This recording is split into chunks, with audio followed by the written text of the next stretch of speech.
എല്ലാവർക്കും നമസ്കാരം. രത്നം വേൾഡിലേക്ക് സ്വാഗതം. കണ്ടില്ലേ, തക്കാളി പിന്നെ തൈര്, പച്ചമുളക്, ഒരു പകുതി സവാള.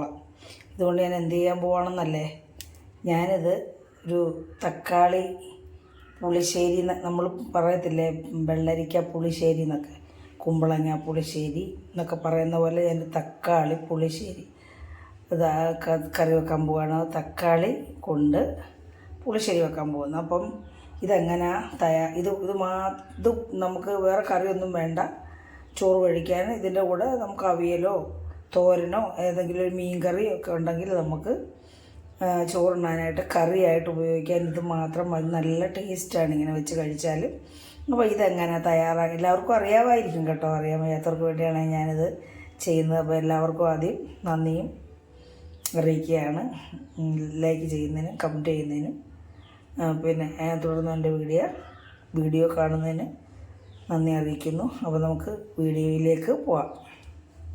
അപ്പോൾ നമുക്ക് ഈ തക്കാളി ഒന്ന് കട്ട് ചെയ്യാം. തക്കാളിയും ഈ സവാളയും പച്ചമുളകും ഒന്ന് കട്ട് ചെയ്യാം. അപ്പോൾ നമ്മുടെ സവാള നമ്മുടെ തക്കാളി ഇതേപോലെ 8 കഷ്ണമാക്കി അരിഞ്ഞിട്ടുണ്ട്, രണ്ടും കൂടെ.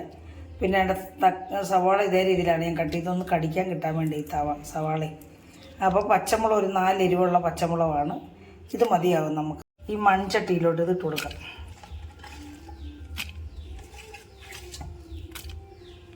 ഇതിലേക്ക് ഒരു 1/4 ടീസ്പൂൺ ഉപ്പിട്ട് ഒരു 1/4 ടീസ്പൂൺ മഞ്ഞൾപ്പൊടി ഇട്ടത് കാണാൻ വീഡിയോ ഓണായില്ല. അപ്പം നമുക്ക് ആവശ്യത്തിന് വെള്ളം ഒഴിച്ചു കൊടുക്കാം. ഇത് വേവാൻ മാത്രമുള്ള വെള്ളം മതി കേട്ടോ. നമുക്കിനി അരപ്പും തൈരും ഒക്കെ ചേർക്കാനുള്ളൂ. അപ്പോൾ നമുക്ക് വേവാനുള്ള വെള്ളം ഒഴിച്ച് ഇതൊന്ന് കരിയാതെ ഇരിക്കണം, പക്ഷേ വെന്താൽ മതിയേ, ഇത് വേവണം. അപ്പോൾ ഇത് നമുക്ക് അടച്ചു വെച്ച് ഇതൊന്ന് വേവിച്ചെടുക്കാം. അപ്പോൾ ഇത് അടച്ചു വെക്കാം. ഇത് നമുക്കിതിന് അരപ്പ് തയ്യാറാക്കാൻ നമ്മുടെ തക്കാളിയൊക്കെ അടുപ്പിൽ കിടന്ന് വേവുന്നുണ്ട്. അതിനായിട്ട് ഞാനൊരു അരമുറി തേങ്ങ എടുത്തിട്ടുണ്ട്. ചെറിയ തേങ്ങയാണ്, കുറച്ച് തേങ്ങ ചേർത്താൽ മതി. അപ്പോൾ അതിലേക്കൊരു 4 ചെറിയ ഉള്ളി എടുത്തിട്ടുണ്ട്, ചുവന്നുള്ളി. പിന്നെ അതിലേക്കൊരു 1/4 സ്പൂൺ ജീരകം. പിന്നെ നമ്മൾ മഞ്ഞൾപ്പൊടി അതിനകത്ത് ചേർത്തിട്ടുണ്ടായിരുന്നില്ല. അപ്പം അരപ്പിന് ഒരു കളർ കിട്ടാൻ വേണ്ടി നമ്മളൊരു പിഞ്ച് മഞ്ഞൾപ്പൊടിയും കൂടെ ചേർക്കുന്നുണ്ട്. അപ്പം നമുക്കിതങ്ങ് നല്ല പേസ്റ്റായിട്ട് അരച്ചുകൊണ്ട് വരട്ടെ. അപ്പോൾ നമ്മൾ തക്കാളിയും പച്ചമുളകും പിന്നെ സവാളയും നല്ല രീതിയിൽ വെന്തിട്ടുണ്ട്. ഞാൻ പറയാൻ വിട്ടുപോയി, അധികം പുളിയില്ലാത്ത തൈരാണ് എടുക്കേണ്ടത് കേട്ടോ. അധികം പുളിയല്ല, ഇച്ചിരി പുളിയൊക്കെ വേണമല്ലോ. എങ്കിലും തക്കാളി ഉണ്ടല്ലോ, തക്കാളി സാധാരണ നമ്മൾ പുളിക്കായിട്ടല്ല തക്കാളി. അപ്പം നമ്മുടെ അരപ്പ് ഇവിടെ അരിഞ്ഞ് വന്നിട്ടുണ്ട്, ഫൈനായിട്ട് അരച്ചെടുത്ത് ഞാനിത് അങ്ങോട്ട് ചേർത്ത് കൊടുക്കുവാണേ.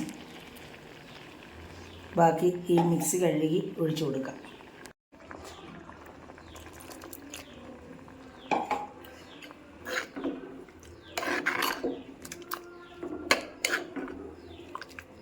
അപ്പോൾ ഈ അരപ്പൊന്ന് വേവട്ടെ. ആ സമയത്ത് നമുക്ക് നമ്മുടെ തൈര് ഒന്ന് അടിച്ചുകൊണ്ട് വരാം.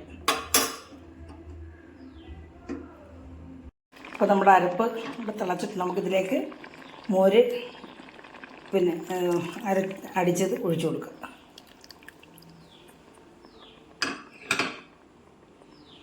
ഇതൊന്ന് ഇളക്കി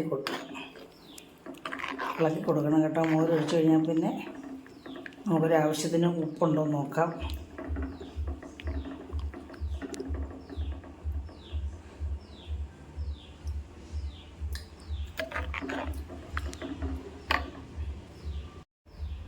അപ്പം ഞാൻ 1/4 സ്പൂൺ ഉപ്പ് ഇട്ടായിരുന്നു അര വേവിച്ചത്. പിന്നെ 1/4 സ്പൂൺ ഇട്ടായിരുന്നു. അപ്പം 1/4 സ്പൂണും കൂടെ. അപ്പോൾ അതേ ഉപ്പാവരുത്. ഏത് കറിക്ക് ഉപ്പിടുമ്പോൾ നമ്മൾ വളരെ ശ്രദ്ധിക്കണേ. അപ്പോൾ ഇത് കൈ വിടാതൊന്ന് ഇളക്കി ഇതൊന്ന് കൂട്ടിച്ചേർത്തൊന്ന് വേവണം. കാരണം മോരും പിന്നെ ഈ അരപ്പും എല്ലാം കൂടെ ഒന്ന് കൂട്ടിച്ചേരണം. നമ്മൾ ഇളക്കിക്കൊണ്ടിരുന്നാൽ അത് പിരിയത്തൊന്നുമില്ല കേട്ടോ. തൈര് ഒഴിച്ചാൽ ഉടനെ അങ്ങ് ഇറക്കണം എന്നൊക്കെ പറയും, പച്ചക്കറിക്കൊക്കെ അങ്ങനെ ചെയ്യണം. പക്ഷേ ഇതിപ്പോൾ നമ്മൾ മോര് കറി പിന്നെ തക്കാളി മോരൊഴിച്ച് തക്കാളി കറി ആയതുകൊണ്ട് നിങ്ങൾ കൈ വിടാതെ ഒന്ന് ഇളക്കണം. കാരണം ഇളക്കാതിരുന്നാൽ അത് പിരിയും. അപ്പോൾ നമ്മുടെ തക്കാളി എല്ലാം വെന്തുടഞ്ഞിട്ടുണ്ട് കേട്ടോ. അതാണ് ഈ കറിയുടെ ഒരു രീതി. തക്കാളി വെന്തുടയണം.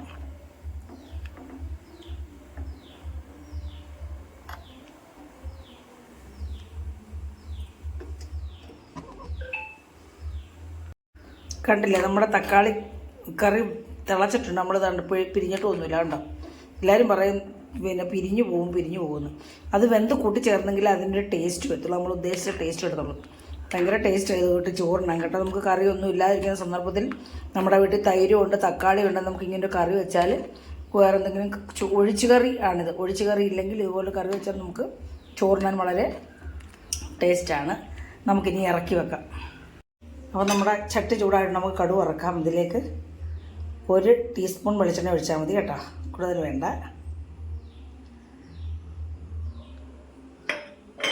ഒന്ന് ചൂടാവട്ടെ. അപ്പം നമ്മുടെ എണ്ണ ചൂടായതിലേക്ക് കടുക് ഇട്ട് കൊടുക്കാം.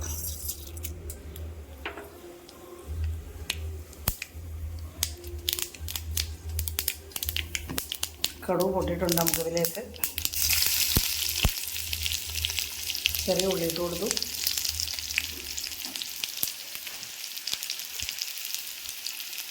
ചെറിയ ചീനിച്ചട്ടി ചെറിയ കടുക് ഇറക്കാൻ മേടിച്ചത് നമ്മളെ പറ്റിച്ചതാണ്. അതിനകത്ത് തീ കയറുമെന്ന് തോന്നി, ചെറുതായതുകൊണ്ട് നമ്മൾ വറ്റൽമുളക് ഇട്ട് കൊടുത്തു. കറിവേപ്പില,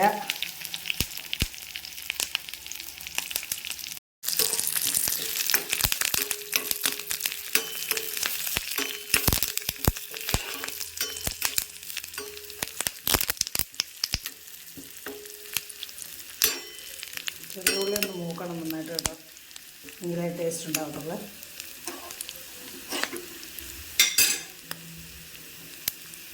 മൂത്ത് വന്നിട്ടുണ്ട്. ഞാൻ തീ ഓഫ് ചെയ്ത് കേട്ടോ. അതിലേക്ക് ഒരു പിഞ്ച് മുളക് പൊടി കൂടെ ചേർത്ത് നമുക്ക്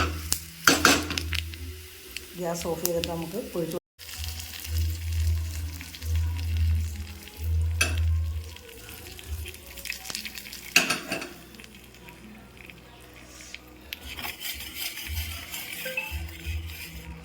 അപ്പം നമ്മുടെ നല്ല ടേസ്റ്റി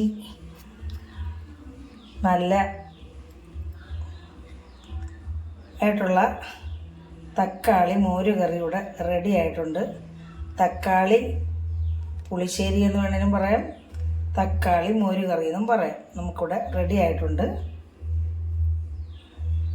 അപ്പോൾ എല്ലാവർക്കും എൻ്റെ ഈ വീഡിയോ എല്ലാവർക്കും ഇഷ്ടപ്പെട്ടാണെന്ന് വിശ്വസിക്കുന്നു. ഇഷ്ടപ്പെട്ടിട്ടുണ്ടെങ്കിൽ ആദ്യം ഒന്ന് ലൈക്ക് ചെയ്യുക. നിങ്ങളുടെ അഭിപ്രായങ്ങൾ കമൻറ്റ് ബോക്സിൽ രേഖപ്പെടുത്തുക. ബന്ധുക്കൾക്കും സുഹൃത്തുക്കൾക്കും ഇഷ്ടപ്പെട്ടിട്ടുണ്ടെങ്കിൽ ഒന്ന് ഷെയർ ചെയ്ത് കൊടുക്കുക. അപ്പം സബ്സ്ക്രൈബ് ചെയ്യാത്തവരും സബ്സ്ക്രൈബ് കൂടെ ചെയ്യണം. ആ ബെൽ ബട്ടനോടൊന്ന് ക്ലിക്ക് ചെയ്തേക്കണമെങ്കിൽ മാത്രമേ ഞാനിരുന്ന നോട്ടിഫിക്കേഷനൊക്കെ കിട്ടുകയുള്ളൂ.